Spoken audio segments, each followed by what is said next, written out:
3, 2, 1.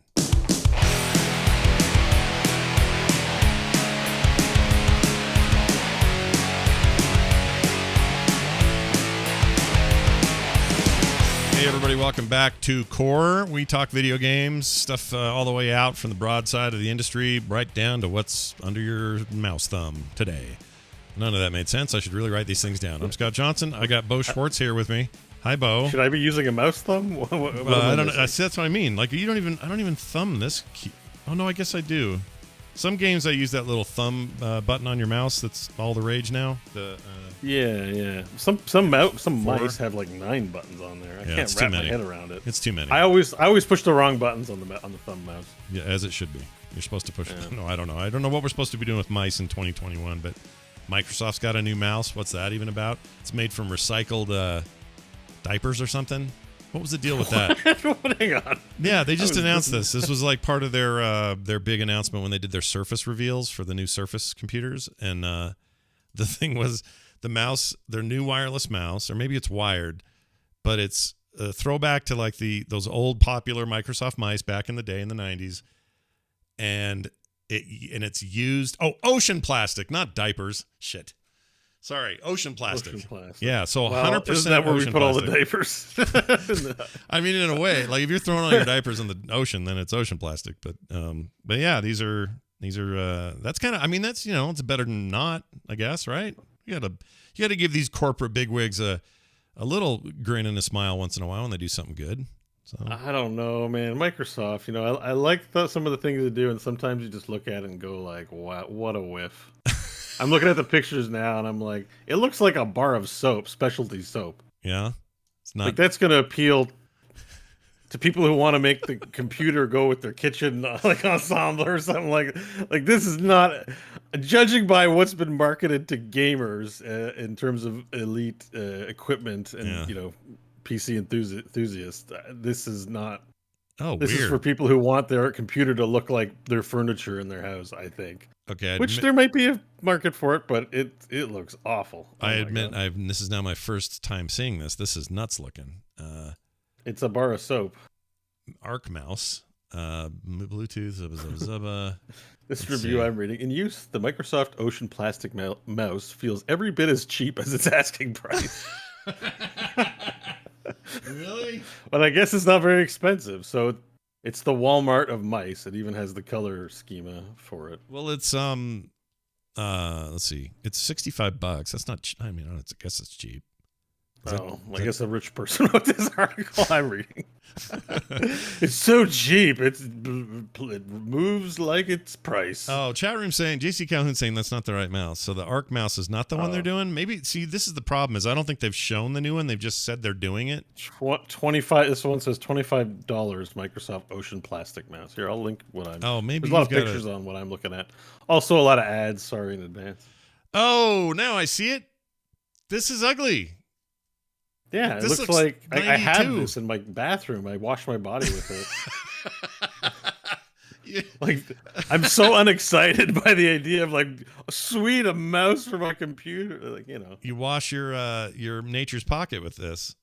Yeah, and I mean, like, people sat around a boardroom and said, like, "Hey, this looks like a good product idea. How exciting!" It's really for a launch of our Windows. I'm assuming it's just part of the Windows 11, launch. Yeah, thing, it's all right. We're making a cool new mouse, but like, yeah. Not a great looking mouse. I think that Arc mouse looks cool. This is weird looking. And it's made with 20% recycled ocean plastic. So the whole, it's like kind of half-assed or 1/5 assed. Like, yeah, like, I don't know. I like it. Well, anyway, I'm not buying one. I can tell you that. Yeah, exciting. Yeah, I'm fine. I'm great. I love like these companies working towards zero emissions. Apple's trying to do it. Other people are trying to do it, and I think it's cool. It makes a difference, especially the big guys like this. I'm not sure this is the one. So there you go. No. But, did you? Speaking of which, do you have Windows 11 yet? Did you do that? No. Is it out? Yeah, I think you can do it now. I think it's just a thing you can do. I'm a little nervous. You'll remember that I have, basically a lich for a computer at this point. But not a powerful lich, like a not very powerful lich that Yeah. It's my computer I bought in 2007, 2008. Yeah. It's now 2021, Oh going my on gosh. 2022. I think that's amazing. You got that much life out of that thing. That's I incredible. mean, it's an i7. Of course, it's like the motherboard, all that stuff, not optimized for things, but it runs everything. And I've been upgrading the video card over the years, so I mean, it's not a preserved, and I've tossed in a new power supply. So like I keep humming and hawing, and like I want to splurge on this decade's nice big machine, but like the stuff I keep building's in the 4,000 to 5,000 range, and I'm like, I'm saving my pennies. I don't want to. I want to get like a Mongo computer because then I'll be going another 20 years with the same one, pretty much. So. Yeah, I'm really but impressed. I'm close. Actually. I'm getting close. Like I'm impressed with how long you've stretched that thing out. But it came out on the 5th for the record. So October 5th was the day. That was 2 days ago. And, I also keep buying consoles. Like I bought an Xbox and then I bought a Switch, and I think I'm going to get a Quest pretty soon. So yeah, I do want a Quest. Or not a Quest. I want a. I have a Quest. I have a Quest 1, but it's kind of broken. But I want the. What's the damn Steam thing? The Steam Deck. I want that. Yeah, the Steam Deck looks amazing too. It looks cool. I saw somebody it's playing. technically kind of a PC too. It is basically. Somebody was playing Witcher 3 on it on some video I saw today, and it looked pretty good. So, it probably puts my computer to shame. My big old box over here. It might. You can always plug it into a monitor and find out. But anyway, I haven't done it yet. I haven't pulled the trigger on my gaming PC because I like to let these things simmer a little bit with OS changes. We'll see what happens. I don't want to make it so I can't play games at all. That would be a real shame because then we couldn't talk about this stuff.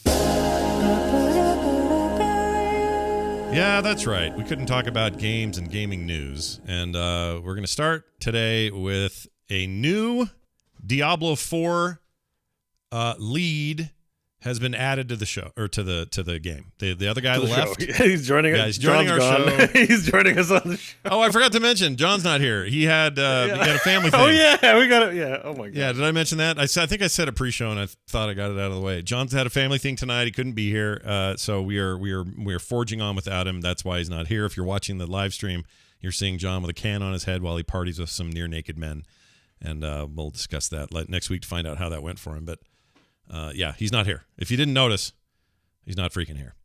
He'll be back. You shall return. He shall return. Absolutely will. New Diablo game runner is what I'm trying to say. I keep saying show. Joe Shelley will serve as the new game director for Diablo 4. Previous dude out of there. We never got a ton of details as to what that was about, other than I think he was tied to the Cosby Suite stuff a little bit or something. I saw his name floating around. He might have been in that picture. I don't know. Some of those guys. I feel bad. I've really not been following it, but yeah. I feel slightly bad for a couple of folks who were in some of that because they just showed up because people said, hey, come up to suite number whatever, we're hanging out. And then they came up and someone snapped a picture and they were barely there and they went to sleep early. Like, I feel bad for those guys, but I don't know if that's who this guy was. The guy, it's unclear. It's that it doesn't look worse than what actually happened, even though there were some definitely bad actors. Yeah, involved. Of course. Like it's just hard to know. So I'm always wondering, was Jeff Kaplan part of this? Was Tig Old Biddies, one of these guys, or was he just sick of the place, or collateral? Like it just second guessing everything. I have to assume a couple of those dudes are just like, I'm one out. Yeah. Or I want to move on, or it's nothing to do. I didn't do anything bad. Yeah, I know I know in at least 2 cases that's true, but there were some guys, they were definitely skeevy chuckleheads that were up to no good. And anyway, as the internet is, it's everything out with the bathwater, including the baby. But in this case, the guy that left was Luis Bargia, who was so it says here he departed following allegations related to the state of California lawsuit. So we don't know exactly what his specific role is in that, but he's out of there. New guy in. I think the message there is Diablo 4 continues to be developed, and if you're looking forward to that game, well, by gum, they're making it. So I mean, I'm happy to hear this. In spite of all that's happened, I really want to be able to play this game. I'm still really excited to play Diablo. Yeah. Oh yeah. So I'm probably gonna buy and play this, no matter. Well, maybe not no matter what happens, but I will 100% buy and play Diablo 4. At the same time, I will be very, very interested in Blizzard cleaning up their poop, Activision at the bigger scale, and really doing something meaningful. But yeah, I'm going to play Diablo 4. I have to. I got to play Diablo 4. Are you kidding me? I have to play Diablo 4. Right? And I mean, if you follow what the company's at least trying to do, the company's definitely making an outward show. Many of us in disagreement or in poor taste or whatever, but they are making an outward show of trying to sanitize their games of these kinds of issues. So there is someone on some level trying to think about at least the quality of the product, if not the quality of the workplace, in terms of those values, right? Yeah. So I don't know. If I'm just hoping that I'm hoping I can play this and not have to think about any of that other stuff. The reason I haven't picked up or tried 2 was partly because I'm still sort of feeling the aftermath of the sting of all this, but part of it is I wanted to hear what friends and reviewers had to say, because I had a sneaking suspicion that what this was going to do was going to give everybody a really great reliving of an old game, and it seems like it's done that, but that's all it's done. And at the end of the day, I may want to fiddle around in there, but I don't want to play it. I played so much Diablo 2 back in the day, over and over and over. I don't think I want to do that again. And also, some people I really trust played the 2 Resurrected and said, this is really faithful and exactly what fans wanted, and it's all that. And that's good. I'm glad they did that. But you very quickly start to remember, oh, yeah, there's a lot of quality of life stuff that Diablo 3 did and other action RPGs have done since that learned from this game and moved on and did them slightly better in some ways. And you're going to miss those things, and you do miss those things. And so I don't want to feel that way, I want to I'm going to play 4. That's what's going to be, that's the life of mine. That's my future. I'll play 4. All right. Yeah, I don't think we have to rationalize it. I just think there's so many remakes and remasters. You almost feel like you're being a party pooper. People are very excited about these games they have nostalgia for. Yeah. But it happened to me with Mass Effect. I started playing it and I went like, I can't do this. It's not because it wasn't good. It's just the graphics suck. And it's of its era. And I don't know. This is an experience I've had before. I don't know that this game is that good that I need to experience it a second time. Yeah. That's how I feel too. Yeah. I fell off middle of 2 with that remaster because I think it's a really good remaster, but it's that thing of, I never played 1, so in a way 1 was new to me with all the jank included. No matter what they did to make it better, it was worth doing because I hadn't played it. But I played 2 and 3 pretty extensively, and so I got to the middle of Mass Effect 2 and went, "Oh yeah, I've done this.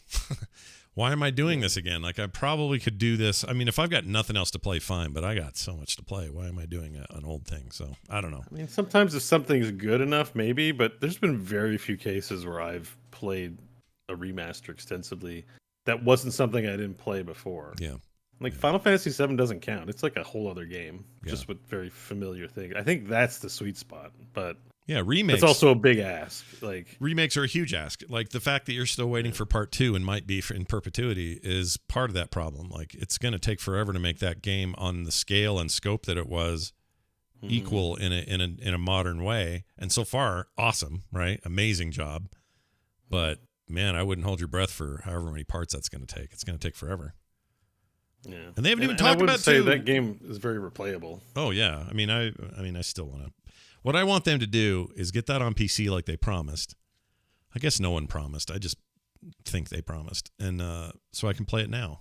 Okay, I don't want to play it on my PlayStation. I just think remasters would go over better if we weren't getting new games all the time. Yeah, if we just had the games we have, and people were like, "Well, here's a better edition of it." Like, sure, I'd love to have a chess set. If I played chess all the time, I'd love to have a more decorative chess set instead of the crappy one I got at, Stokes. I think that's a Canadian store. No, we had Stokes here. No, it was Stokes Brothers. Was it Brothers? I don't know. They sell like mostly plates and cups and like pans, but then you can get chess sets and weird shit like that too.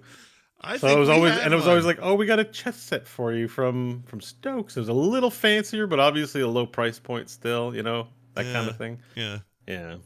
So we had a place called Stokes Brothers, but I don't know if it's the same. And it sold a lot of that same stuff, so maybe it was. It's just called Stokes here, though. Okay. It's maybe it's a slight different branding because they do that between, countries. Maybe the brothers are like the Oasis brothers. They just hate each other now. They don't want to be involved on the. Yeah, maybe one moved to Canada and took their Stokes name with them.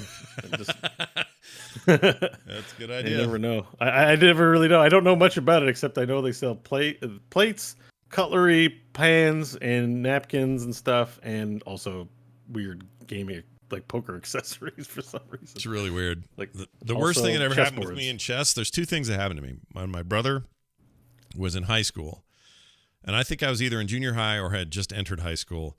He had woodshop, and in woodshop class, they made a chessboard. Pretty common project for woodshop.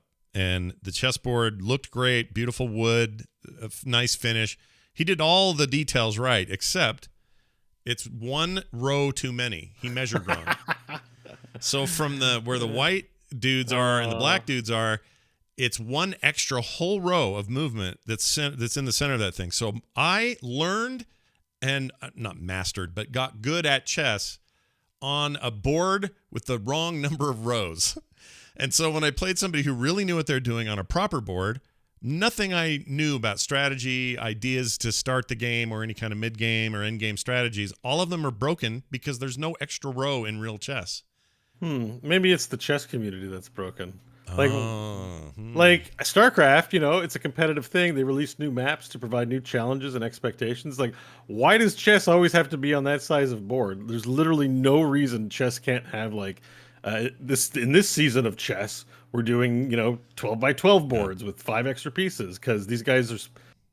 Why is it always the same? I don't know. It just It's seems weird. like someone needs to kick that community in the ass and say, like, come on, look at what's going on in gaming here. Like, can't you? You can spice up your sport a bit, I think. Just a little bit. But anyway, that was dumb. And then also when I went to Tijuana, Mexico with my wife for a trip once, we just went down there on a total fluke while we were in San Diego.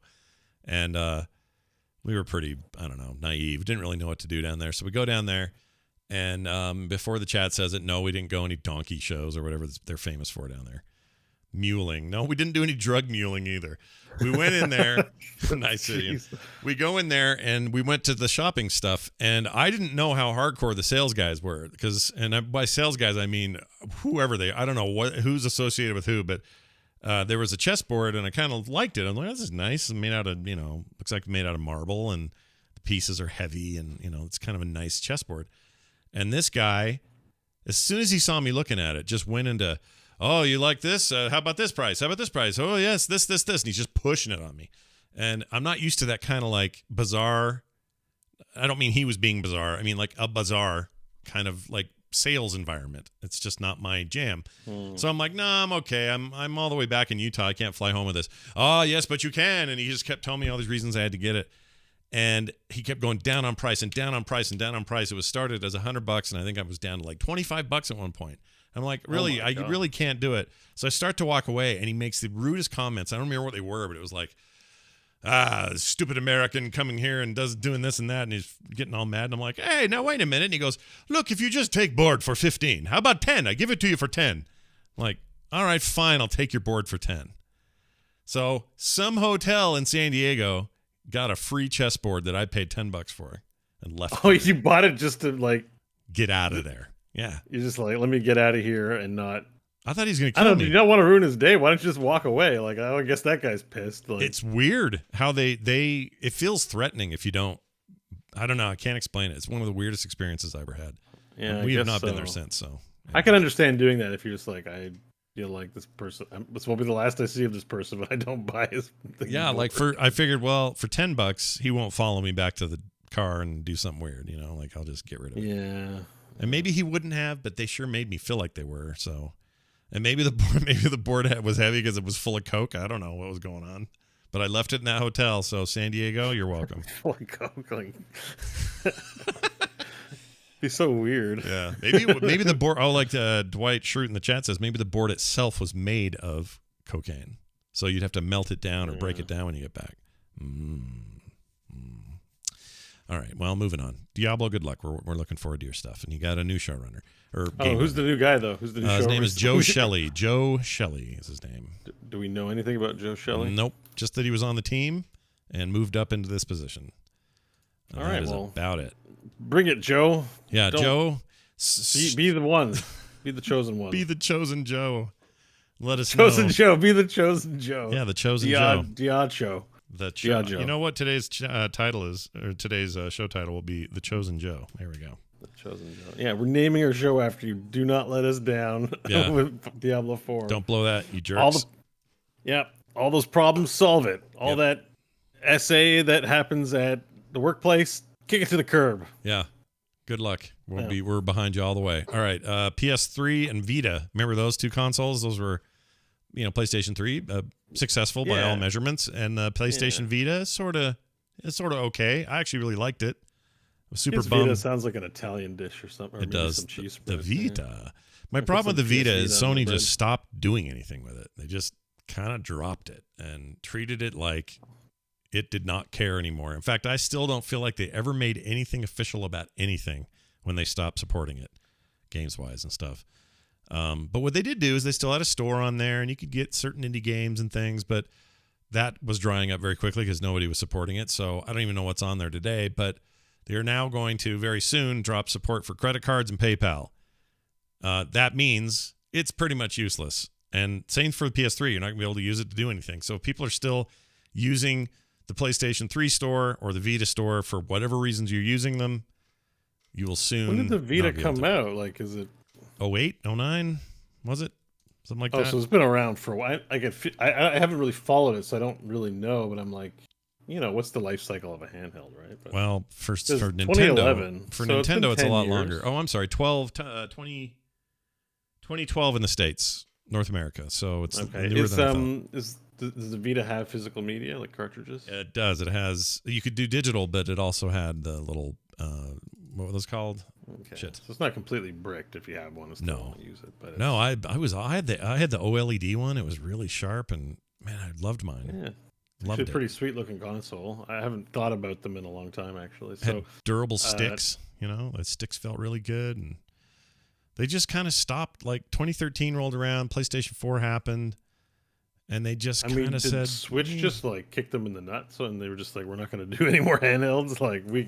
Well, I felt like they dropped it way before the Switch. I think the 3DS kicked their butts. I think they were just. That could be. But that might be it. Nintendo's had handheld dominance forever, right? Yeah, they just dominate. So this tried real hard and but that was still during an era where those games had to be modified to run on less potent hardware. Mm-hmm. Now in an era of Steam Decks and even the Nintendo Switch, like it seems like you can put you don't have to do much to modify software to get it on the handheld these days. That's true.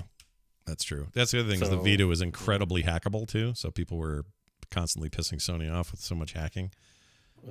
Same with the PSP before it, but chat room keeps saying UMD. It did not use UMD. UMD was an old disc format that the PSP used for games, movies, stuff like that. This did not have an optical drive. It was just a little card reader, but it wasn't an SD. It was like their proprietary memory stick. Yeah, that's it. Still doing that proprietary memory? Yeah, it was called Memory Stick, and it only worked on Sony stuff. They refused to do SD cards. They just would never get on board. Just even console-wise, I wonder if they're still doing that with PS5. Because I know even for their main stage consoles, porting the software to PlayStation was a bit of a nightmare because of the way memory worked. Yeah. I remember they were talking about that. I think there was an Elder Scrolls that didn't. I think it was Skyrim. Didn't run as well. Wasn't there controversy when Skyrim came out that the PS4 version was well, that would have been PS3, not I think, as good, right? Or PS3. Yeah, PS3 version was not good. And the explanation came out that's like the way that handles memory is different from every other. Like it's really annoying. It has a limit on how much memory it has. That's hard imposed by PlayStation or what. Like it's I remember reading it's old news. Sony used to market on that. They used to say, "Well, look, we got the what was it called? The Imagination chip or whatever the name of the I can't remember. PlayStation 3 had a chip on it that was."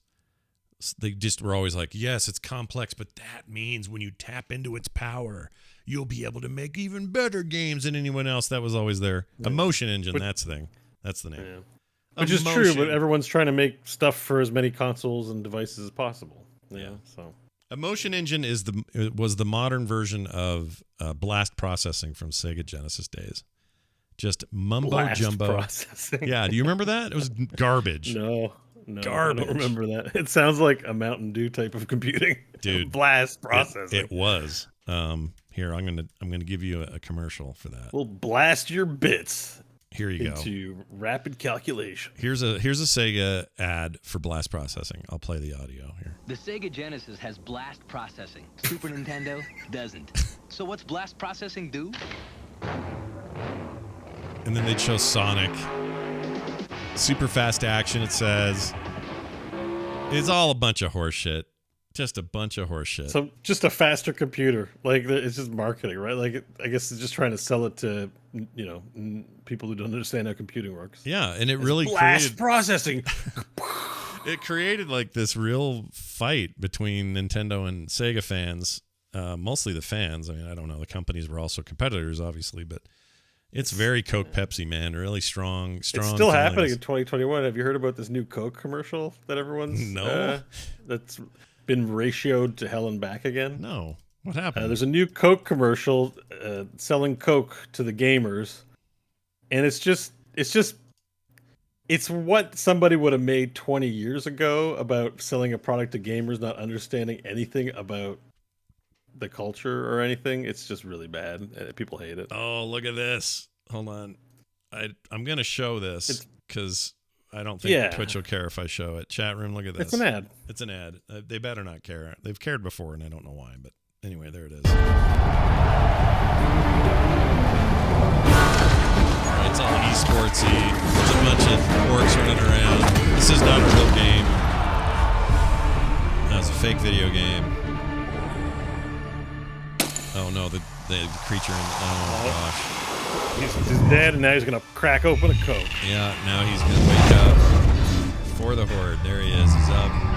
This very hordy. This very Blizzard. That part's all right. Yeah. You seen this? Now they're having It's a coming. moment. They're having a moment of like they're working together. The horde and the alliance. Oh gosh. I really hate this. Yeah, it's awful. Why are they doing this? We are one Coke. So the away idea is from he each other. cracked open a Coke and he realized they shouldn't be playing esports. They should all be friends and hold hands. Okay, and then drink and then see, be friends. Like it so has nothing to do with esports or game. It's so like off. It was like made. That's the kind of thing that would pass muster 40 years ago or something, right? When people playing volleyball on the beach getting too competitive just remembered that they're supposed to be friends over a bottle of Coke. It's like esport, it's just gaming culture in general is so sarcastic and jaded and like awful and memey and trolly. Like it's just it. Anyways, I hate it. So I think like the dislike, it's like 100,000 dislikes to like 10 likes or something like that. Like the poor people that pressed like on that video. Well, it's horrendous. It's an embarrassment to America and the world. Yes. So good job, Coke. I like your Coke Zero, but that's doesn't mean you shouldn't change it. All right.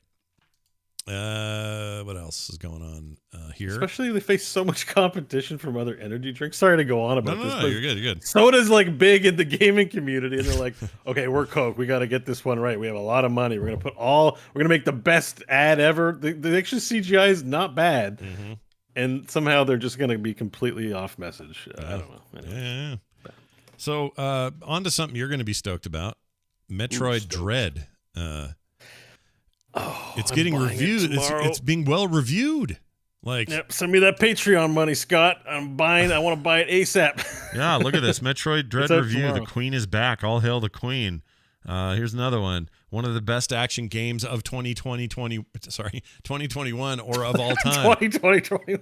A slick swan song for a classic series. I don't know if it's a swan song. They'll do more if it makes money. Unless she dies or something in this. Let's see. Some of the articles were weird. I read somewhere it's like the conclusion of the Metroid 2D series is excellent, and then the article says, "Well, we don't really know if it's actually the conclusion." And I'm like, "What are you guys doing? Don't say that." Then it's like the stuff we were talking about in Slack. I hate that. Drives me nuts. Yeah, these are mostly positive. There's a couple of people that are like, "It's not quite what you expect," or it relies too much on the tactics of the scary thing chasing you. But this looks great.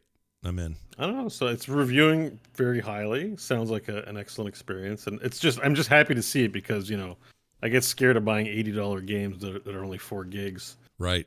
on day one. You know, I'm just like, I don't know. So I bought a few duds, but this is going to be. That's actually kind of I'm funny. probably buying it tomorrow. So does the size of the game throw you? Like if you're like, that's only 2 gigabytes. I mean, one of my favorite games is Banished. It's like 50 megabytes or something. It's not. Is it? I didn't know. It's that. the price.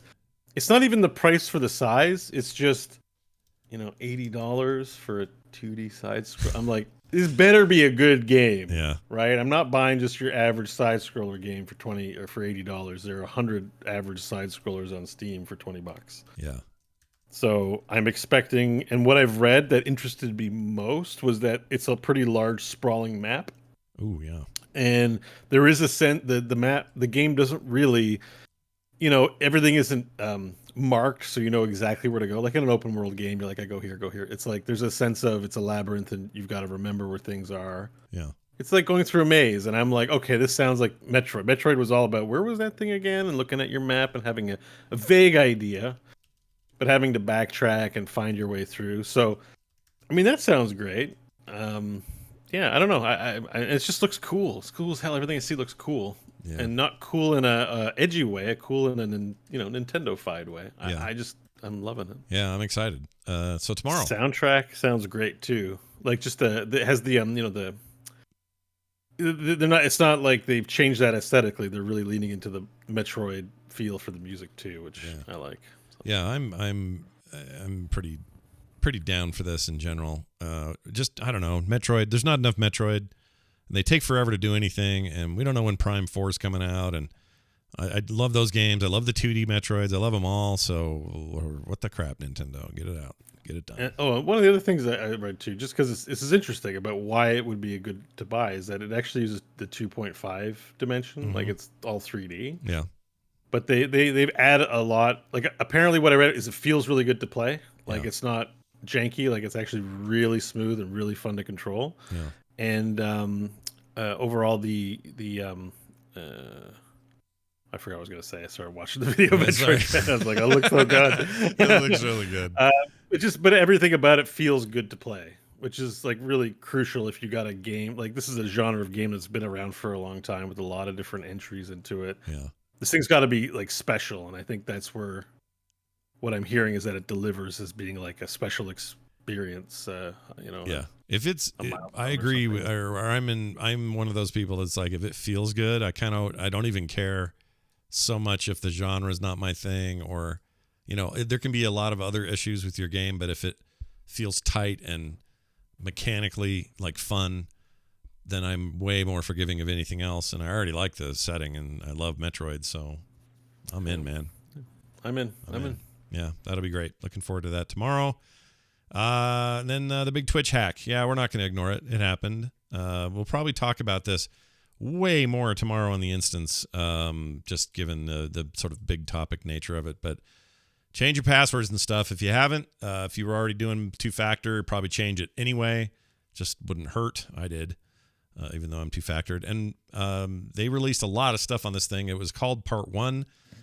Twitch says these hackers are outside, they determine it is not an inside job or with any kind of inside help, which kind of blows my mind given how extensive it is, because you'd almost have to have inside help for the kind of stuff they got. Either that or Twitch has to answer for some security stuff like soon, because, whoo boy, it's bad. Yeah.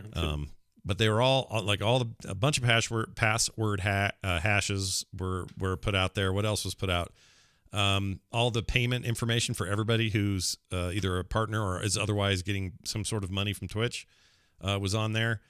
And that includes this channel. People found it in there. They went searching, and there I was. Are we in there? Oh, yeah. I'm way down there. Well, you're a partner. I'm an affiliate.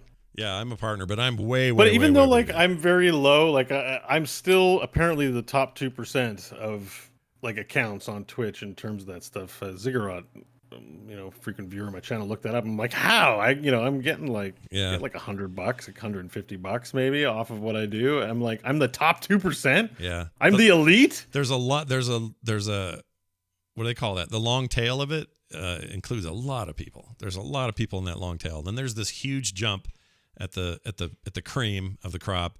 Number one up there, critical role. I was like, I was happy to see it because I'm like, oh, Yeah. They did really It well. wasn't some like, I'm good at the Call of Duty guy. I was like, oh, good. It's a lovely bunch of people. Well, and knowing how much they give to charity and other stuff, like it's, Yeah. I was actually really happy to see where they were. But here's the funny thing: that stuff isn't so much private information that was leaked. It's kind of easy to do the math yourself. Go to your favorite streamer, look at the little thing that says how many subs they have, do the math. You're going to find roughly what they get on a monthly, yearly, or whatever. Isn't there like was it Twitch Tracker, I think is one, and you can go to Social Blade if you can find out. You can find out all about whoever's accounts online. That stuff's out there. Yeah, so it's out there. It wasn't exactly secret. Yeah. But I think because the hack made headlines, it was also a reason to keep clicks going by also saying, well, let's do a penis measuring contest here. Like you're clicking on this article, you'd probably like this measurement article. Yeah. Of course, we all looked.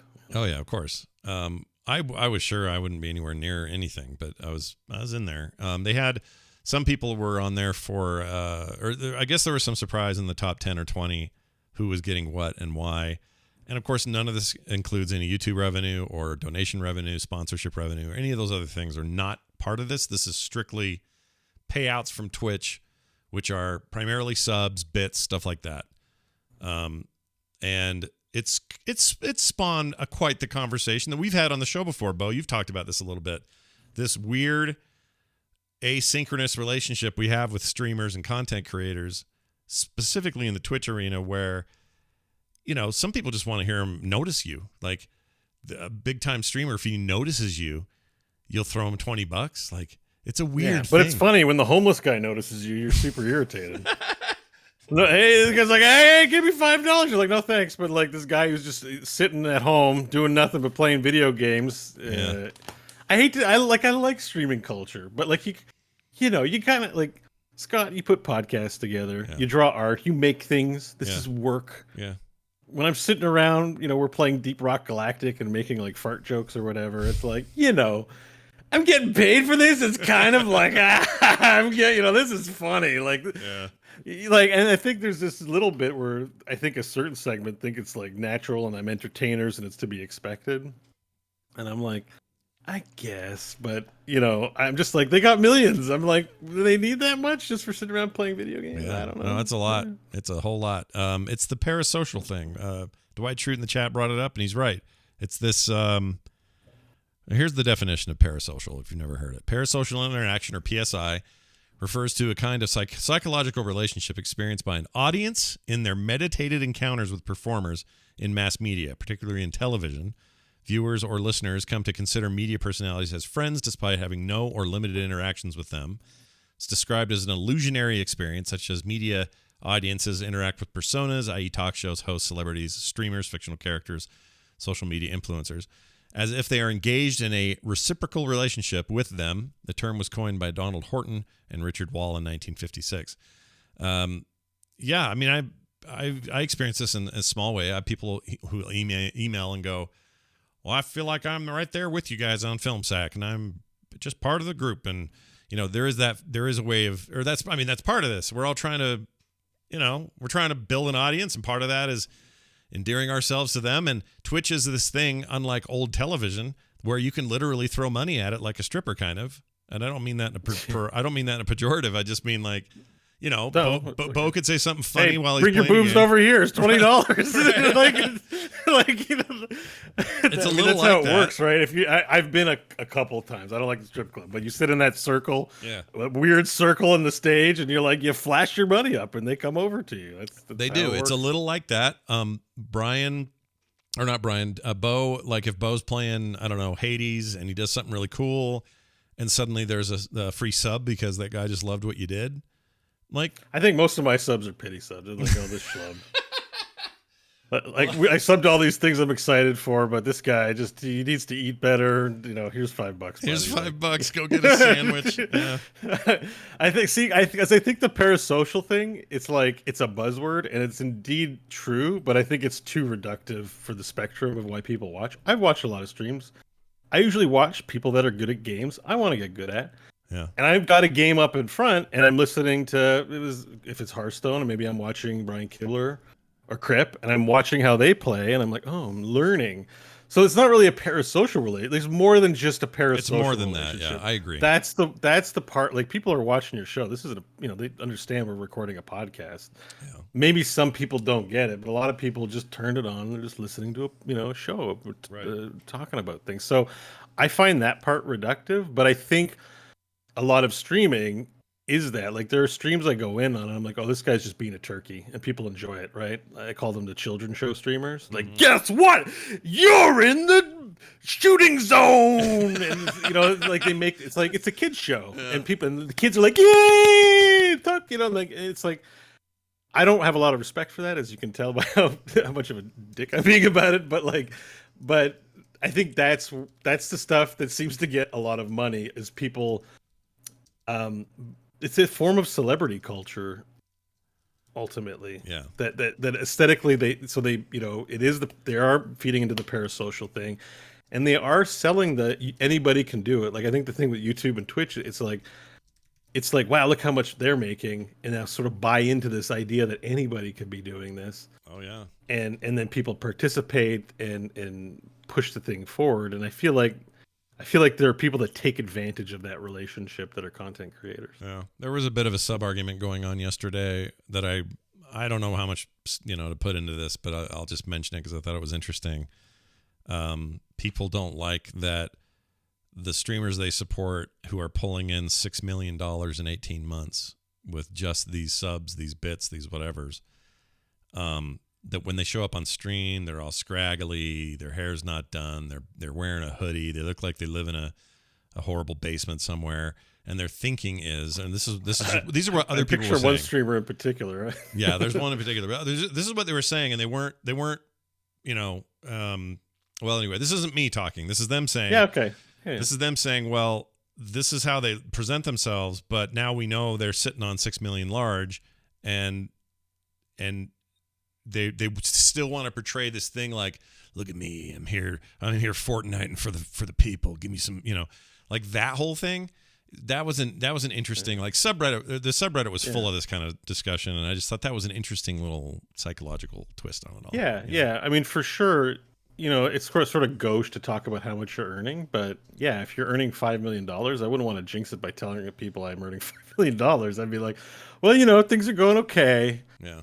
But glad you guys are here to make me feel better. Yeah. You know what I mean? Like, and it's sort of like, well, would you feel a little better if I gave my sub? Like, hey, so, like, it's, yeah. There's, I mean, in show business, not just streaming, there are disingenuous people and there are genuine, of course, people, and I think streaming's no different. I mean, I did watch Asmongold's video on this. And did he talk about it? I didn't know. Yeah, because like he looks like he lives in a hovel. Like, his place looks like, everyone's addicted to crack and they live in the house while they do it. Like, I don't mean that disparagingly. It's just dirty and dingy, and the camera quality is like not that great. Meanwhile, you see a streamer like Pokimane or something, they've got a really nice house. Cool, no judgment, but they have lots of nice things. They kind of look conspicuous. But I don't watch the content enough. I can't imagine she's talking about her revenues with the people that she's streaming to, right? Oh, of course not. So there's you're not, if your deal is like streaming, I think means different things to different people. But I've always thought it was like, let me turn my camera on, let me hang out with some people, and even back in the Justin TV days, right? Like, let me draw this thing. Here's a stream of my iguana just hanging out. It's just like, it's real life happening now, and it's not this manicured product. And Dr. Disrespect is like a WWE star. Like, I mean, is the whole thing, and it's do it yourself. Should be very proud to be your own business person, I guess, and you did it all from your own thing. But like, It's a children's show. Yeah. And I'm like, this manicured production, like, to me, goes against the point of streaming, which was just like, show up in your skivvies and hang out. But now we've gamified it to the point where revenue matters more than the communal aspect of it. And that's happening in the MMO space too. It's not just, actually, I had a thought. I'm glad you brought this up, Scott, that I think one of the reasons why MMOs are in the state they are is because streaming overtook it as the social center for the experience of it. Yeah. Because I was thinking about when I used to play, I'm like, I didn't used to watch streamers. So I used to pay a lot of attention to the other players in the world with me and interact with them.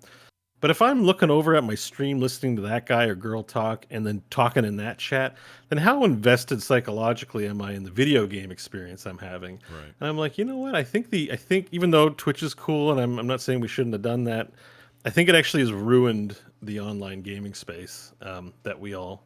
Well, it's definitely sort of altered do it. it It's altered it. I don't think anyone could argue that it hasn't altered, whether it's altered in a good or bad way or whatever is arguable. But I kind of agree with you. It's like it's just. But I guess I would say it's in a negative way. Where before, when Burning Crusade area, I wasn't watching a stream. I was in World of Warcraft. Yeah, you were playing World Who's of that Warcraft? night elf? Right. Maybe it's a lovely girl, and I could like meet that. Maybe it's a wonderful person. Maybe it's a dating opportunity. Maybe I'm gonna kill them and make fun of them and bully them or something. Like. Yeah.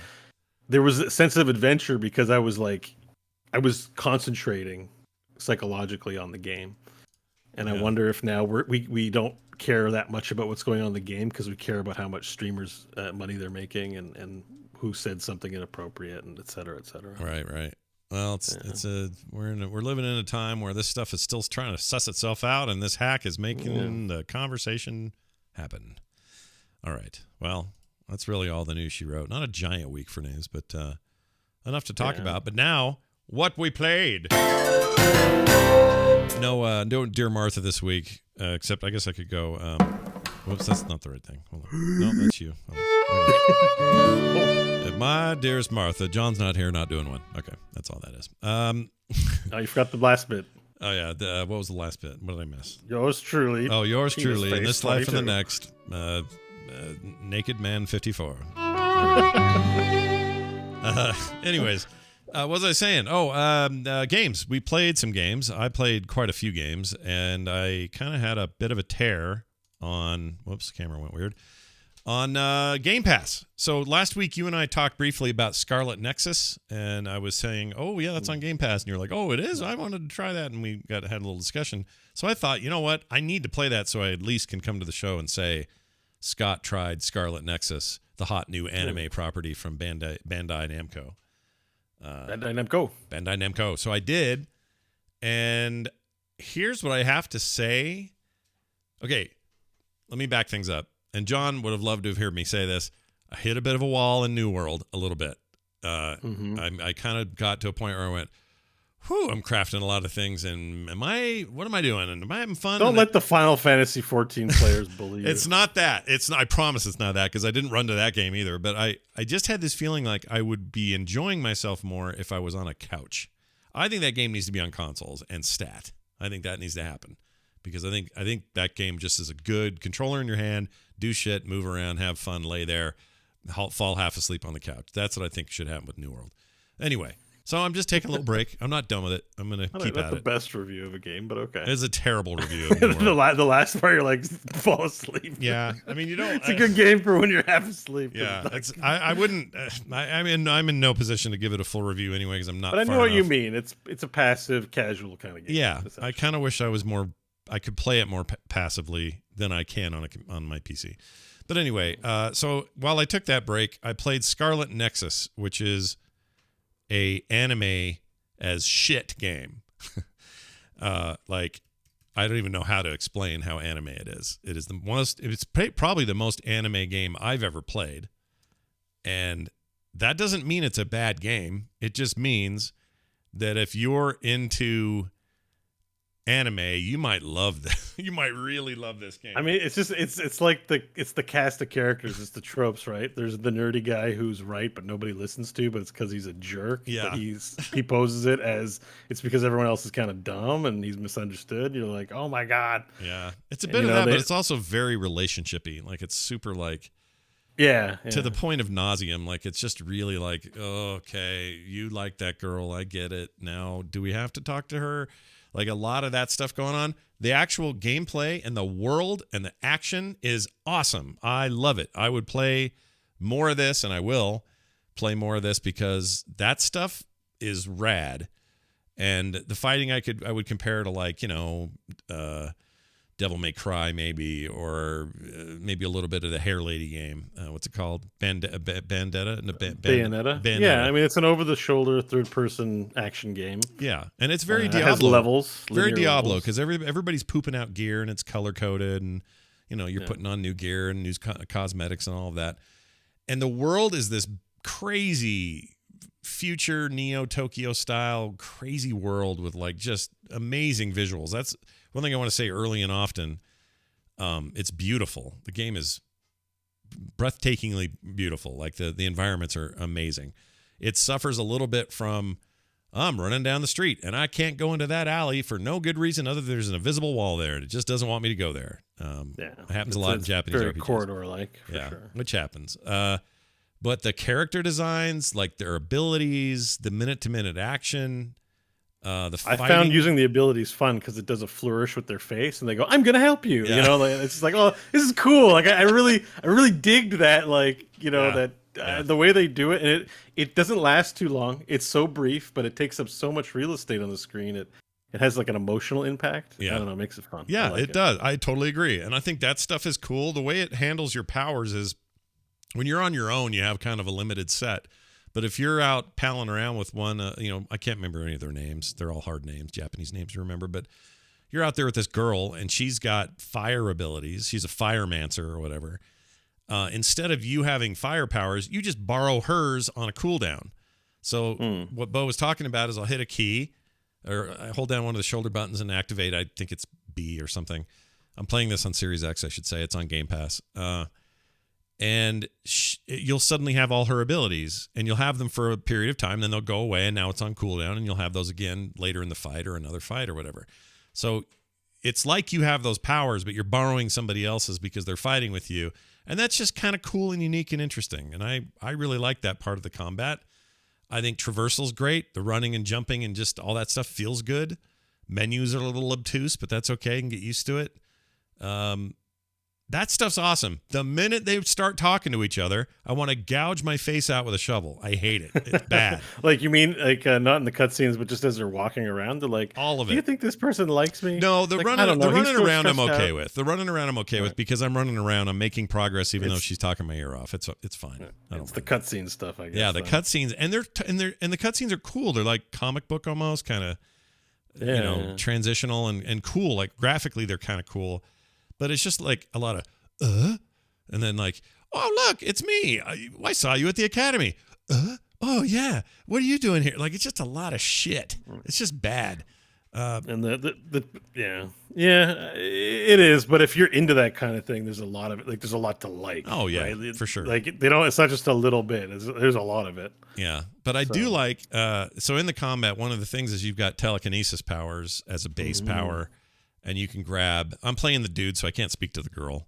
I don't know what her stuff is. She probably has similar stuff, but maybe some tweaks. But and you intersect with that other character all the time, even though you could play her directly or play him directly. But anyway, one of the conceits is you build up this side power basically by fighting, and when that builds up enough, you hold a trigger button and it'll grab objects in the world like a giant cement barrier or this huge vending machine or a car, and it will huck it at your enemies and stun them, hurt them, otherwise part of the fight or whatever. And it's great. I love that shit. I could do that all day. I love that feeling. It's a little like Control in that regard, just grabbing shit and throwing it at things. What am I trying to say? The creatures in the game, they don't vary a lot. You kind of fight the same stuff a lot. That's okay though, because again, the combat's really fun and it's really, really cool looking. Until everyone opens their mouth and you're like, gosh, dang it, this is bad. Also, the music is horrendously bad. Like, I don't remember the music, so I can't speak to it. I wish I'd have recorded some so we could play it here. It's so bad. Someone go listen to it and then you'll see what I'm talking about. I had to turn it off. Just one of you, someone. Yeah, just someone take the bullet. But I turned it off because I hated it so bad. I hate that music. Oh, wow. Yeah, so I turned that off. Just now sound effects and vocals and stuff. I think it's like your standard strings and high worse tempo, than that. It's not even that. It sounds like it sounds like a rejected Animal Crossing soundtrack. That's what it sounds like. It's so bad. I don't know who was thinking what. It's really odd. I don't remember it. It's not what stood out to me about the game, I guess. Yeah. But it's cool. It's I may be sounding negative, but I'm going to give it a recommend here. I think I'm not super far, but I'm far enough to. No, you didn't pay $80 for it. You got it on Game Pass to try out. So had I paid full price, I'd probably be looking to return it because this story stuff is just not doing it for me. It's not the whole package for you. Right. if it was, this is probably amazing for somebody. Somebody somewhere is like, oh, these are my favorite because it's like that manga I read where the guy just talks to girls all day. Like, that stuff's fine, and whoever that's for, I am so happy for them. I really am. I'm not. None of this is meant to be like, no judgment here. It's just not my kind of story, and I wish it wasn't so silly because like the post-apocalyptic sort of dystopic ideas and visuals are really way up my alley, and an anime aesthetic is never the problem for me. It's usually storytelling or the kind of storytelling that an anime tells. So anyway, despite all of that, I think it's pretty rad, and the fact that it's on Game Pass makes it kind of a no-brainer. I played it on PC and Xbox, so I could test cross-play or cross-save rather. All that stuff works great, no issues. It runs extremely well on my Series X, and it's cool. If any of that sounded like stuff that's people's jams, you should probably check it out. If you have Game Pass, it's a no-brainer. I also played a whole bunch of State of Decay Juggernaut Edition, which I did not expect to do. Juggernaut Edition. Yeah, so State of Decay 2 came out for Xbox One and maybe on PC, or I guess Game Pass PC when it finally happened. But Steam just got it not long ago. Anyway, okay. Juggernaut Edition is them going back and saying, we're going to tweak this thing out and do a bunch of new graphic stuff. We're going to use the latest Unreal Engine for part of it. We're going to make it Series S and X, enhanced or whatever. And they did all of that. They also changed the tutorial, and they also changed the starting area to be just better. They rewrote a bunch of stuff. So I thought, well, I'll try this. I like State of Decay 1 and 2 when I played them. I played a lot of 1. I don't remember why I fell off 2. It's good. I just fell off. That game's great, dude. That game's great. I really like that game. I remember just looking at the first one a little bit. I mean, zombie games are just not my thing, but like they're more my thing as a setting than maybe for you, but I think it's the loop. I liked the whole like liberate areas and open up new zones, and that part does appeal to me. Like there's a certain game where you sort of do base building, exploration, bring resources, make it better kind of thing, but like I can't just play any game like that. Yeah. But yeah. Yeah. It's I totally get that. And I'm it's not also a co-op thing, right? It does have co-op, yes. I have not messed with any of that stuff, but it's absolutely co-op. The thing there is about a game in this genre that has always like gotten piqued my interest, but I hadn't pulled the trigger on, which is this Tribes of Midgard game. I don't know if you've I've seen that. How is that? Did you play? Well, I don't know. Like I keep looking at it. It went on sale for $20, and I'm like, I don't know. Like it looks like it's like Diablo, but it's also, those StarCraft levels, not tower defense, but base defense. Like you have a base, you got to protect it from the onslaught. Then you go out and collect resources to build a better base. Yeah. And then you keep leveling up your Diablo guy to be able to fight the last boss, and it's procedurally generated. Like a lot of it sounds good, and you can have up to 10 players on a server. So I mean, State of Decay sounds somewhat similar in that sense. It's multiplayer, right? Yeah, but it's only a single co-op friend type multiplayer. It's not like it's only 2 players. Not like a land. It's not like a bunch of you can occupy a server and do different stuff at different places. It's more like, if I had to compare it to anything, it'd be like, I don't know. There's GTA stuff, which you could, cyberpunk stuff even. I don't mean cyberpunk themed, but like do a mission and come back and benefit this way because you did the mission. There's a lot of that in there. Right.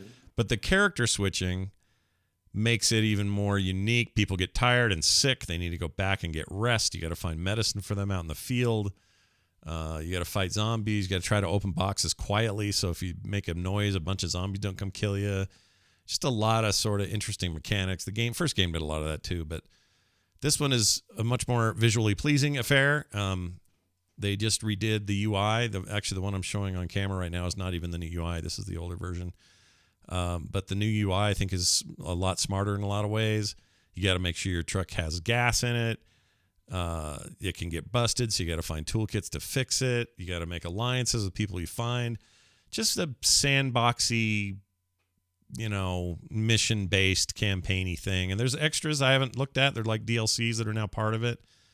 But I can tell you, it looks really nice. It runs at a 60-frame-plus clip for me on the Series X, and I assume PCs probably looks just as good. It's, in some ways it's middleware, the ultimate middleware. The first game was like a Xbox Live Arcade summer thing.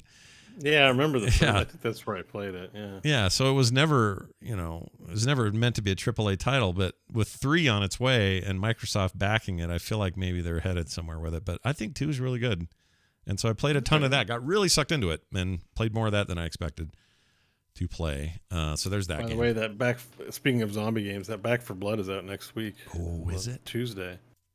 We all got to play Yeah, I that. do like the Vermintide style games, even though I think we should be saying it's the Left 4 Dead style games. That's the genre defining game, but Yeah. it is coming out next week. When's that 40K game is sometime soon. That next year now? Oh, that got delayed. Yeah. Oh, yeah, that's next year now. Yeah, it's All right. delayed. I'm not thinking about Dark Tide right now. Well, that and Dark Tide will be on Game Pass, so I'll get them when they get them. But yeah, I'm looking forward to that game. That'll be good. I think Back 4 Blood will be on Xbox? It is. You can pre-install right now. We should try and organize a multiplayer session of that. Yeah, I think, I do that. Xboxes. Hell yeah. I would love to play that. John's got his, I got mine, you got yours. Let's do it. And it's on Game Pass, so so easy just to get together and play. Yeah. That's the one aspect that I do like, because I play Sea of Thieves on Game Pass as well. Yeah. It's just nice to have a multiplayer experience that is just like everyone's got an Xbox and Game Pass. Boom, you're all playing an online game together. Yeah. Yeah, Remember, you have to make a GameSpy account, and oh my gosh, dude, to play on the same platform, and everything else. The old days of making that kind of connection were rough. Oof. Yeah. GameSpy was someone ahead had to of its host time. it, so whoever had the best modem Yeah. connection would host the thing. Like, it's kind of great in a way. We are kind of spoiled, at least compared to how we used to do things. It's kind of super spoiled for sure. But I'm glad we are where we're now at. But even for Xbox, we don't have to actually buy because I think, does PlayStation still do this? I know Nintendo does it. In order to play online, you have to buy a pass just to have online facilities. Well, technically, you're getting Game Pass is that pass. If you didn't have but you're getting the games too, so it's easier. It doesn't feel like I have to buy this extra thing that's like an invisible purchase. Right. That's how Xbox, what would they call it? Like Gold or something like that? Xbox games with Xbox Gold. No, Xbox Live used to be the thing you had to buy just to play online. That's it.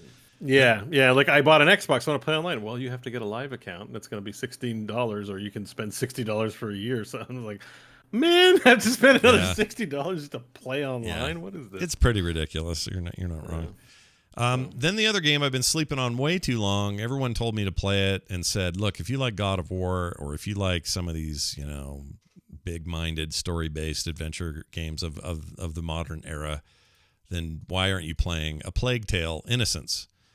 And then I saw the trailer for the sequel that Microsoft showed off at their last thing, and that looked really good. And I went, oh yeah, I never even touched the first one. So I started playing A Plague Tale: Innocence. And I don't know what took me so long. This game is rad. I downloaded that game 3 times and then cleared it to save us off space and didn't play it. I'm like, this looks interesting. I want to play it, but maybe later. So you pulled the trigger. Yeah, you should play it. Yeah. It's really cool. The story is really dark, but in a way that I really like. It feels like the stakes are real. It's set in plague times, medieval times. You're this primarily this French girl there's a whole story about what happens, and I don't want to spoil too much. But does it take place on Earth, or is it a fantasy? No, realm? it happens. It's an Earth thing, and it happens during the Great Plague. So you're literally a French girl. It's not just you're literally a French voice actress in Yes. Rivia or whatever. And the girl doing the voice is the girl that I loved in that last campfire thing from the No Man's Sky guys. She's amazing. Oh, you played her stuff for us when you talked about that game. She has just an enchanting voice. It's just, she's amazing.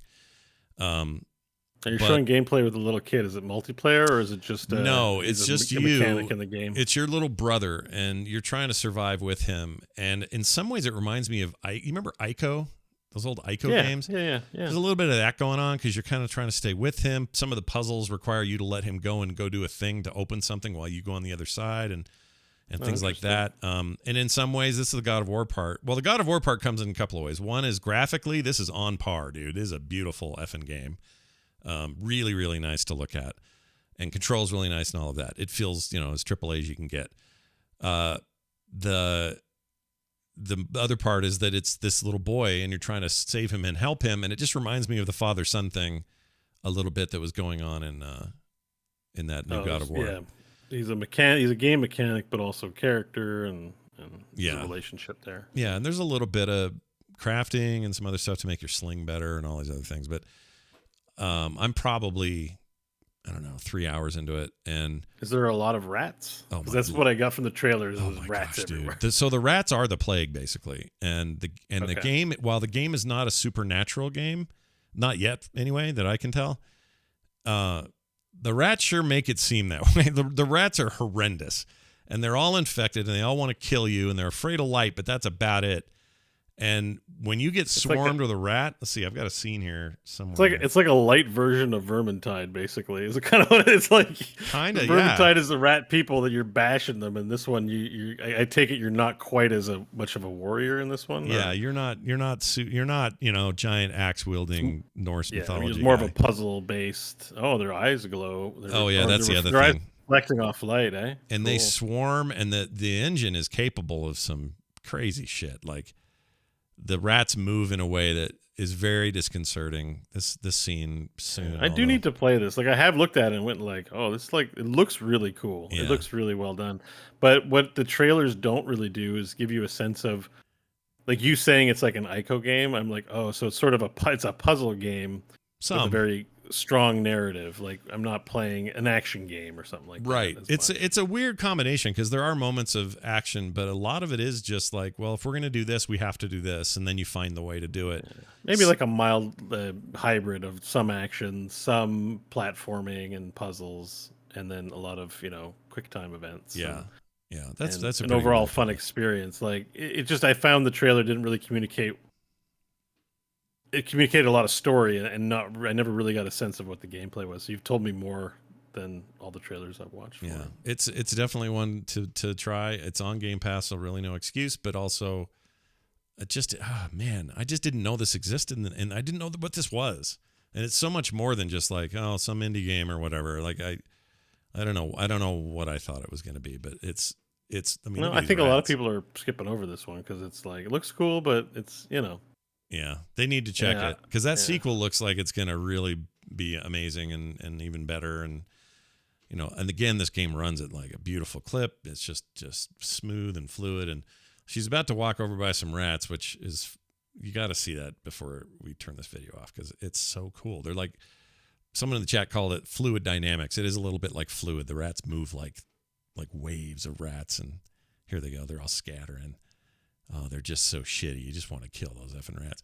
But the game's not afraid to there's a monk on the ground with with his torso laying there because the rats ate the rest of him. And, they're not afraid to get to some pretty dark places. The story's a little bit dark, but again, very rewarding. I really feel the emotion of these characters so far. And I'm not that far in, but it's cool. Big thumbs up so far for A Plague Tale: Innocence. And I feel dumb for waiting so long to play it. Finally, I played Phoenix Point, also on Game Pass, and newly last week on console. It was on PC already. This is their Year 1 edition, vastly improved over the original release. For those who don't remember, this is the team led by a dude who was one of the creators of the original XCOMs back in the 90s. And this is him doing his take on the idea of what the XCOM games have sort of become or whatever. And it is absolutely one of those, man. If you like XCOM, chances are you're going to probably like this. Probably a lot. Oh, hang on. Is that on Steam? It's out on everything. But Phoenix Point Year 1 edition? Yeah. But Game Pass is where you can get it for nothing. Oh, it's on. Oh, shit. Yeah. Oh, these are everything I played this week, Game Pass. All of it. It's only $16.99 on.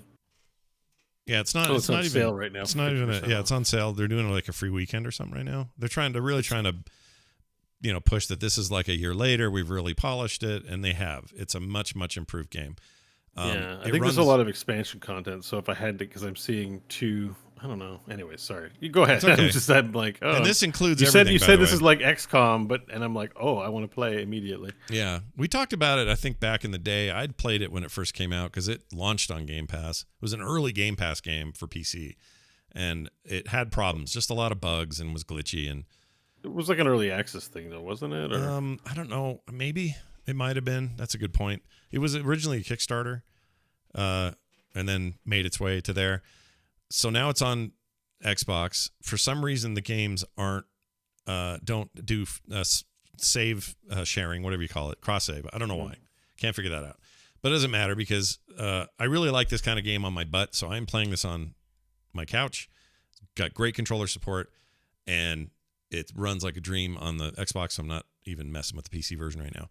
And it's good. It's like what you want. It's XCOM like in lots of ways. In some ways more complicated and more like the old XCOM. And in some ways, a few things I think are a little more intuitive and easier than the new XCOM games. Like it's got a nice mix of things. It's not, I don't think they have the money Firaxis has to throw at things like this. But it's pretty damn good. And if you like turn-based strategy where, a bunch of squads are going out to kill aliens or whatever, this is that. Well, because I was like, I don't know, I should probably just get back to XCOM 2 at some point, but I was looking at these kinds of strategy games and I was eyeballing this JRPG version of XCOM called Troubleshooter. Yeah. So it's like, this seems like a new experience, but it's very, high school XCOM, but Japanese high school. But now that I know you reminded me of Phoenix Point, I might just skip Troubleshooter. Yeah. You might like it. I feel it feels very at home for me as an XCOM fan. Like immediately you name your dudes and, customize them and all that stuff. And they got cool weapons and, interesting moments, a lot of verticality. There's a lot of like 40K style jetpacks on some of the guys so they can jump up to higher places, and just a cool version of one of those. I really liked it. I'm not super far, but I enjoyed what I've done so far, so I'm going to keep. It looks like there's a world map, and you go around the map. Yep. Get encounters. Then you got your base, where you're upgrading all your shit and flying around the world to do your missions. And I mean, it's very much that template, but. And some might say, "Well, you're just lifting it from XCOM." Well, yeah, the guy made XCOM, so maybe he can make another game that's a lot like that. It's a game in that genre. Yeah, that's how I'd look at it. It's like, I don't think anyone's really made a good remix. You know how like Vermintide is a remix on the Left 4 Blood genre, right? Like it's the exact same template. Yeah. With some differences. If someone could do a medieval XCOM. You fly on Dragonback to go to different parts of whatever fantasy world. Like, this is a good idea. We want to make a game. That's a really good idea. That's a great idea. I don't know, your home base is this crazy castle with magic towers in it, and then you're like, oh no, this continent of French orcs is under attack. Let's go save them. And then you get on your dragons and French orcs. I like these French orcs you're talking about. Let's learn about those. The orcs. We are doing Makgara today. I mean, there was a King Arthur themed one of those, but that's not quite the same. I want like full fantasy dragons and all that. Really? There was a King Arthur? Yeah, one? What was that called? It might be still in early access. Steam or what was it called? Say Fantasy XCOM. I know the name of this. Are there any XCOM games? Oh, there's a Reddit thread. Let's see. There is. I can't think of the damn name of it. Oh, it's going to kill me. It's not King Arthur, right? No, it's like Fire Emblem has come up as a thing. What's the Midgard? Not Midgard. No, my lord, I just can't think of it. I mean, Divinity is basically that, but without the base and stuff. Yeah, but I mean, like, there's a lot of turn-based games. But we're talking about a turn-based tactical. Yeah. Tactical game in that style, where it's not really an RPG. Yeah, it's a tactical game of. I mean, XCOM kind of is an RPG in the sense that hitting is based on dice rolls. Yeah. But there's like, I think the closest we're gonna get to something that isn't XCOM was gonna be Midnight Suns, even though it's got card game mechanics, but I think it's. I found it. The name is King Arthur Knight's Tale. You had the name. I did. Time. It's a terrible name. Arthur I really don't like the name. Was that? I remember hearing about that. Was that a fantasy? Oh, it's still in early access. Yeah, it's in early access, so I maybe hold off. But it's reviewed and it's all fantasy shit. Like it's like actually this looks really cool. Yeah, it looks neat, right? The graphics look nice. It looks really cool. Oh my god. So this is one to keep your eye on. I'm gonna definitely wishlist that one. Yeah, no, because I was just thinking, I'm like, wouldn't a fantasy like just for variety. And like I'm looking at a picture of this headless guy who's got like 3 skulls resting where his neck is. Yeah. It looks pretty badass. That's cool. Here's one of the reviews says XCOM 2, but set in ye old times. Base building like XCOM, smooth combat like XCOM, graphics are good, blah, blah, blah. So there's some quirks and issues right now, but, early access. This is one to keep your eye on, though. Could be good. Early access by Neocore Games. Oh, shit, Neocore. They made the Warhammer Diablo. Yeah, kind of, basically. Yeah. And they made the Van Helsing games. But this name, Damn. King Arthur Knight's Tale, the frick. That's a stupid name. It's not their only King Arthur. I think King Arthur is, because I'm looking at all the games they've done. They had done King Arthur Fallen Champions. Oh, so maybe it's a series of things. Oh, they have King Arthur 2, the role-playing war game. Oh. So I think King Arthur, that's what I was thinking of. King Arthur, the role-playing war game. So they've already done 2 King Arthurs, but I don't think it's XCOM style games. These look like...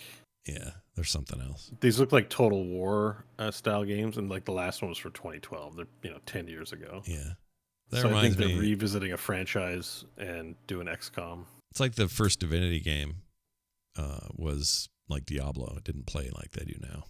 Yeah, which is weird. I don't know. Well, I wishlisted. I have fantasy XCOM. Sounds like we don't have enough of those. No, no. In fact, it sounded for a minute like we invented it, but then we found one. But yes, I'm into it. I get that a fantasy XCOM is basically Divinity. Like, move your guy here, swing your sword, but you just don't want all the pen and paper sheet stuff. You just want. Yeah. It's not enough. You don't want those RPG mechanics. You want there's an ongoing, evolving crisis. It's a bit roguelike. You have different. It's tactical. Tactics are the focus. Yeah, it's a different animal. Not. You don't want to have like, what's my skill in thievery? You don't want that crap in this, I guess. Whoa! Square Enix is making a JRPG XCOM game called Project Triangle Strategy. Have we heard of that? Oh, I thought I heard of something like that. Project Triangle. I think that was in one of the showcasey things, like on the Switch. Triangle project, yeah, it was on. It was in one of the directs. I actually kind of saw this, right? But I decided to put it out of my mind because it's called Project Triangle Strategy. I know Japanese names translate weird, but I mean, goddamn, like fire your localization team. Oh my god. Maybe that's code. Like code name, and they're not done yet. I don't know. Oh no. Okay, and aesthetically, this looks like one of those. Yeah, it doesn't look good. Sorry, it might be. This is not what I'm looking for. But that's not what I'm. But maybe it plays better than it looks. But it looks like Octopath Traveler. Yeah. And I tried playing Octopath Traveler a little while ago, and I'm like, I kind of hated. I appreciated that it looked nice, but I'm like, I can't sit and play this. Yeah, that's also a game. Yeah, it's a Game Pass also. I just think it looks ugly. Yeah. Yeah, I don't know about this. No. It looks like they're really mining the old Final Fantasy Tactics kind of vibe. So maybe that's the point. I don't know. It's lacking a little bit of the. There's a certain ruggedness to XCOM. Yeah. And like King Arthur has that, where it's like not just art aesthetics, but like hunkering down, feeling like. Yeah. It's really a dangerous scenario when you have just a bunch of nice pieces on a crazy looking chessboard. It's not really what you're. There's certain like indelible aesthetics to the XCOM style that if you talk about it, you realize how silly it sounds, saying like, I want something that's this. And you're like, well, there are lots of games. And you're like, no, it's not that. Yeah. There's a very specific vibe that you get from those tactical games. Well, I got good news for you because Phoenix Point is totally that. That vibe you're talking Phoenix about. Point looks like that, and Midnight Suns looks like that too. Even with the card elements, yeah. I get a feeling. I get some feeling of that. It Absolutely, still remains to be seen. Oh, very excited about that. Hopefully, that lives up to what I'm excited about. All right, that's it. That's all I played.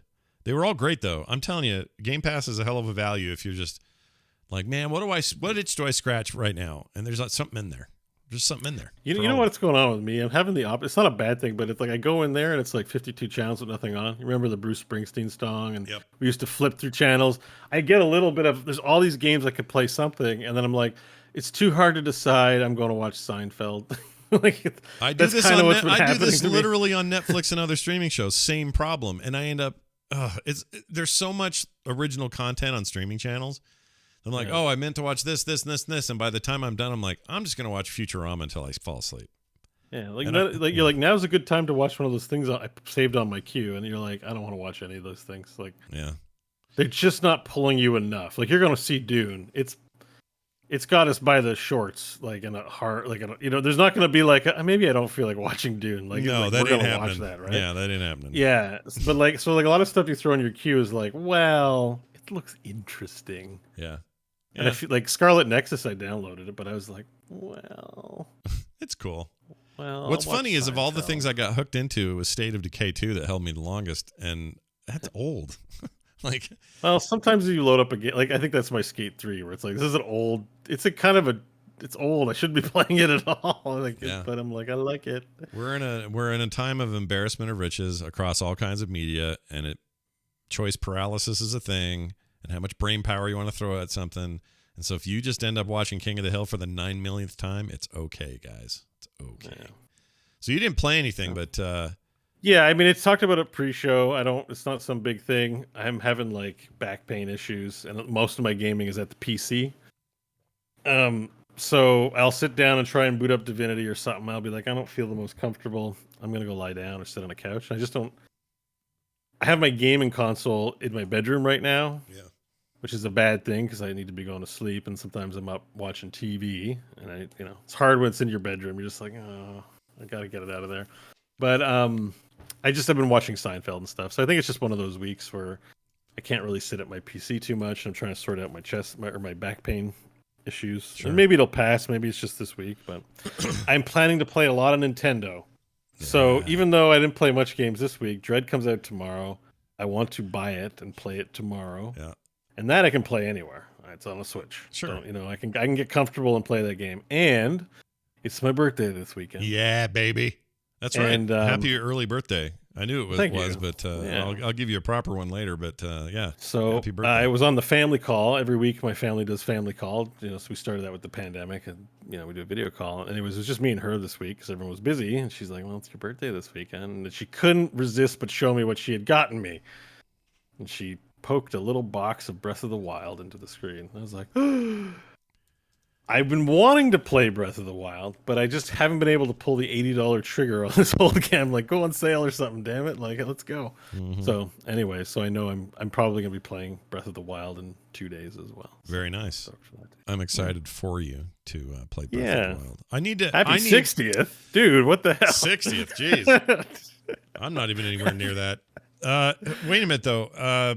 You're going to have to get back to me on the breaking weapons thing, because Yeah, I'm going to have an opinion on it now. I'll bet you like it because you're going to like the strategy of it. I could be wrong. That's just going to be my bet until next week when I hear back. Yeah, it's hard to know. I picture it like durability in any other game, an Yeah. annoyance. So, but Yeah. maybe you're right. Maybe I'll, we'll see. I'm drove me gonna crazy. play it. I'm playing a lot of Nintendo this weekend. Finally. I mean, I think that game is like as close to perfection as games get. That's how much I think of Breath of the Wild. I think it's amazing. I just think Yeah. that part ruins it for me. I mean, it's universally acclaimed, and it's hard to, even though it looks good in trailers, it's hard to tell what makes it a 10. yeah. And for a lot of people, even compared to like other Zeldas and stuff. But I'm gonna taste the sauce for myself. I mean, I even have people in my family who don't play many games who played Zelda and like, this game is amazing. Like, just, Yeah. like everybody universally agrees. Yeah.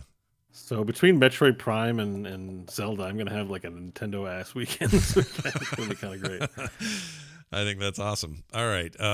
Excellent. That's what we played this week. We hope some of those sound fun to you and that maybe you check them out. Now, time for this. That's a good question. Quick email from a listener. This is from Thomas Alley. Alley, I guess. Anyway, I sent this to talktothecore@gmail.com. Hey, guys, wanted to chime in on your talk about people making fun of Amazon for running out of New World servers and having long queue times.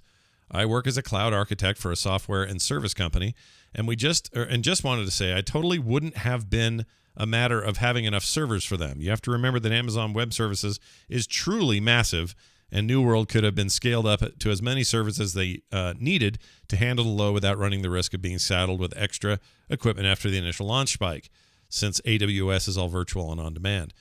The New World launch would have been a pretty small blip on their radar. I expect that the core of their problem, not the show, but the core of their problem, was more about the bottlenecks of internal services that handled things like distribution of players, to servers and brokering those connections. That's a hard problem. Harder problem than just grabbing more disks, cores, and memory. Thomas. Well, that's great insight, actually.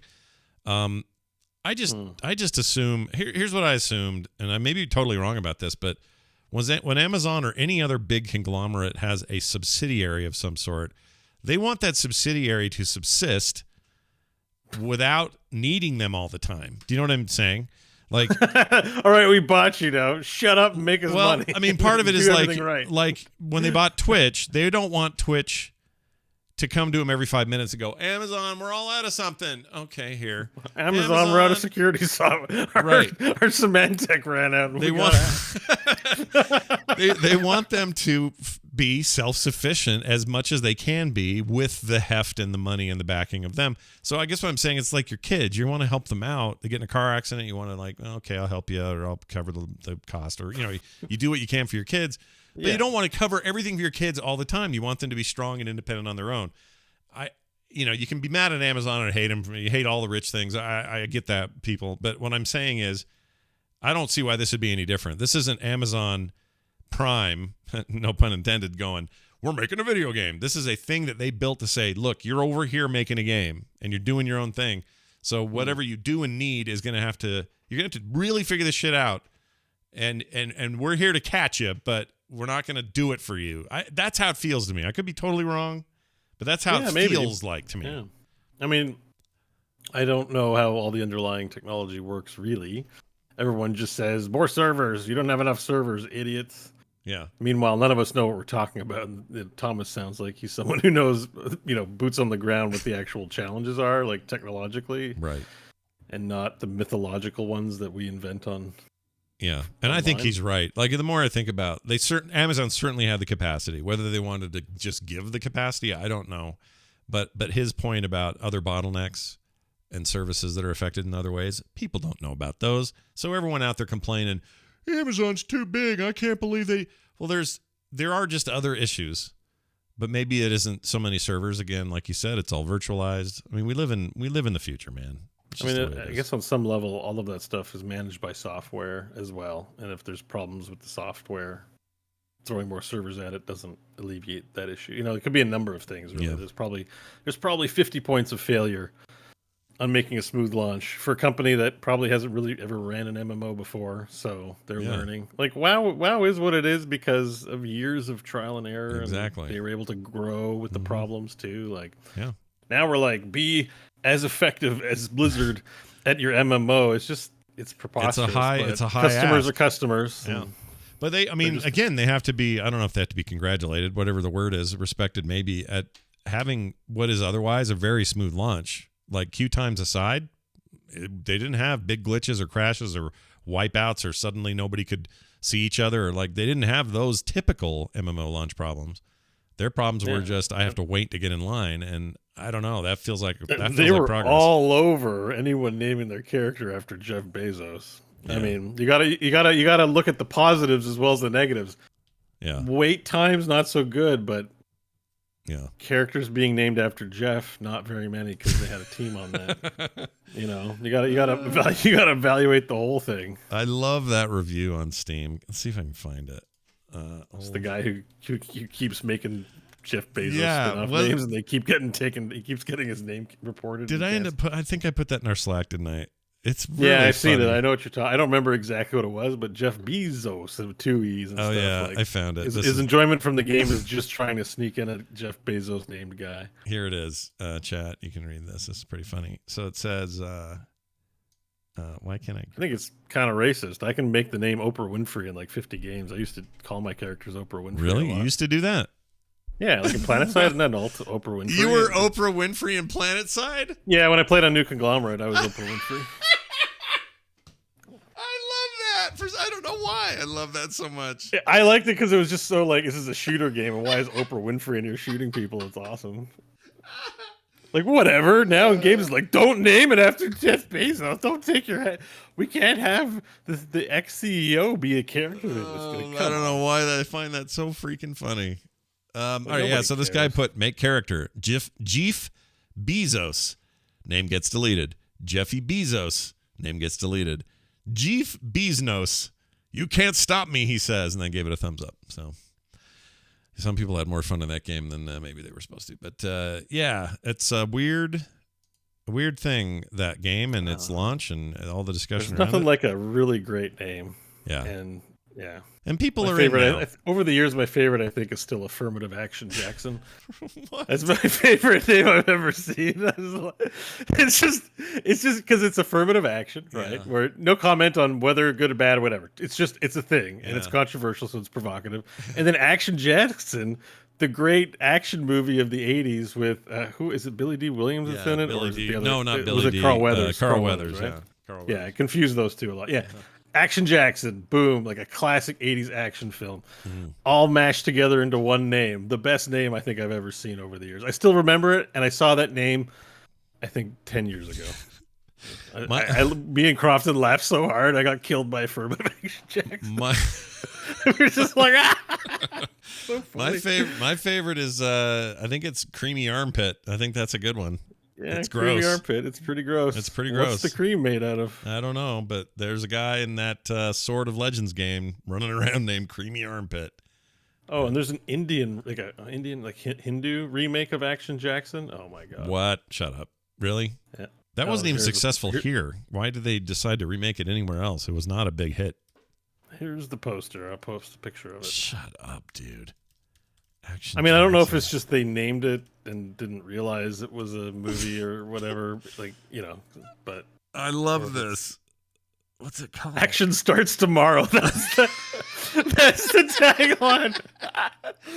Action starts tomorrow. It's like the world's most procrastinating action hero will be here tomorrow. We'll be here tomorrow. We think. Yeah. Check in the morning. We'll let you know. Oh, you know what? You know what's interesting too? In the Action Jackson poster, Yeah. the log line is "It's time for action." So I wonder if that's even intentional. Maybe. Like he's I a love lazy that. version of Action. Have you ever Jackson. seen screenshots or video from the Indian Terminator? There's an Indian Terminator. Oh yeah, India Oh, my God. Terminator movie. I'm gonna find you a cool thing here. It's so damn! good. Craig T. Nelson is in Action Jackson. I forgot. Was he? Oh, Coach. I like right? Coach. That's Coach, right? I'm a fan of Coach. Yeah, Coach is I think a villain in this movie, Action Jackson.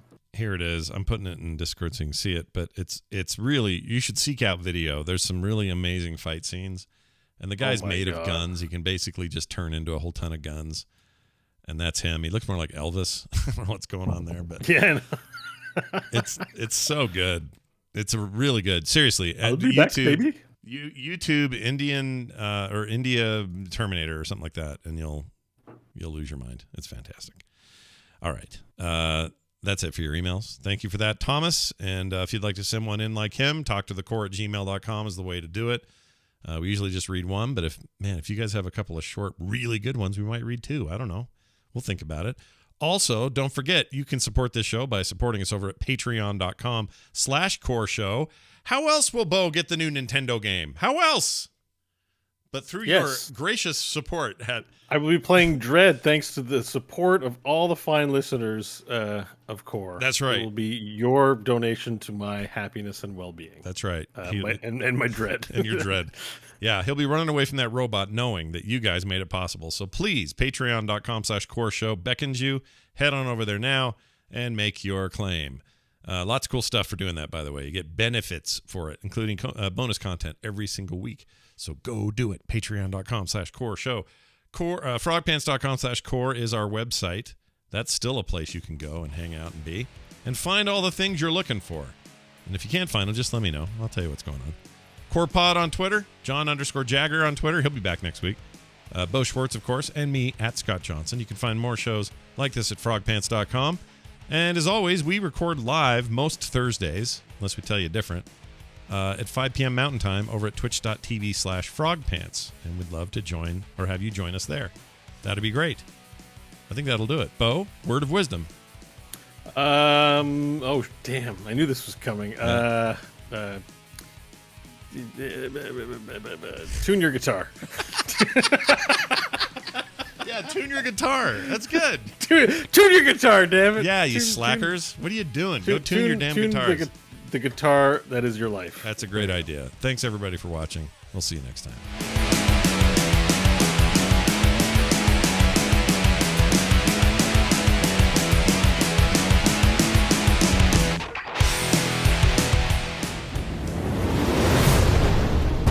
This show is part of the Frog Pants Network.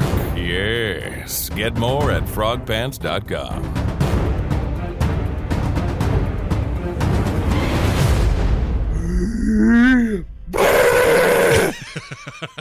That time You were supposed to show that on stream. I did. I got it this time.